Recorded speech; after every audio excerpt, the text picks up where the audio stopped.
حضرت ابو ہریرہ رضی اللہ عنہ نے کہا، میں نے حضور صلی اللہ علیہ وآلہ وسلم کو یہ فرماتے سنا کہ قیامت کے دن سب سے پہلے ایک ایسے شخص کے خلاف فیصلہ سنایا جائے گا جس نے شہادت پائی ہوگی۔ اسے خدا کی عدالت میں حاضر کیا جائے گا، پھر خدا اسے اپنی سب نعمتیں یاد دلائے گا اور وہ انہیں تسلیم کرے گا۔ تب پوچھے گا کہ تو نے میری نعمتیں پا کر کیا کام کیے؟ وہ عرض کرے گا کہ میں نے تیری خوشنودی کی خاطر تیرے دین سے لڑنے والوں کے خلاف جنگ کی، یہاں تک کہ میں نے اپنی جان دے دی۔ خدا اس سے کہے گا، تو نے یہ بات غلط کہی کہ میری خاطر جنگ کی، تو نے تو صرف اس لیے جنگ کی اور جان بازی دکھائی کہ لوگ تجھے جری اور بہادر کہیں، سو دنیا میں تجھے اس کا صلہ مل گیا۔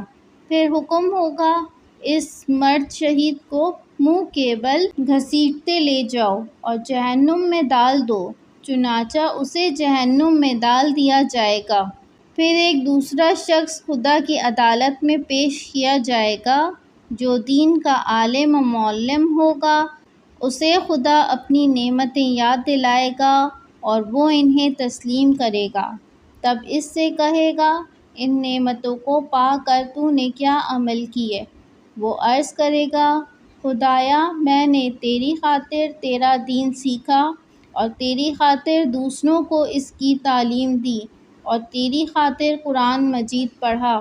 اللہ تعالیٰ فرمائے گا، تم نے جھوٹ کہا، تم نے تو اس لیے علم سیکھا تھا کہ لوگ تمہیں عالم کہیں، اور قرآن اس غرض سے تم نے پڑھا تھا کہ لوگ تمہیں قرآن کا جاننے والا کہیں، سو تمہیں دنیا میں اس کا صلہ مل گیا۔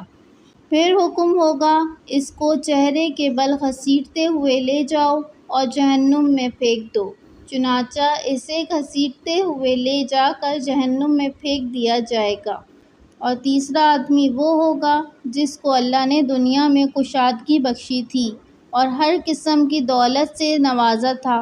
ایسے شخص کو خدا کی جناب میں پیش کیا جائے گا اور وہ اسے اپنی سب نعمتیں بتائے گا اور وہ ساری نعمتوں کا اقرار کرے گا کہ ہاں یہ سب نعمتیں اسے دی گئی تھیں۔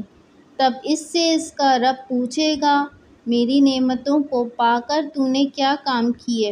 وہ جواب میں عرض کرے گا، جن جن راستوں میں خرچ کرنا تیرے نزدیک پسندیدہ تھا، ان سب راستوں میں میں نے تیری خوشنودی کے لیے خرچ کیا۔ اللہ تعالیٰ فرمائے گا، جھوٹ کہا، تو نے یہ سارا مال اس لیے لٹایا تھا کہ لوگ تجھے سخی کہیں، سو یہ لقب دنیا میں مل گیا۔ پھر حکم ہوگا کہ اس کو چہرے کے بل گھسیٹتے ہوئے لے جاؤ اور آگ میں ڈال دو۔ چنانچہ اسے آگ میں ڈال دیا جائے گا۔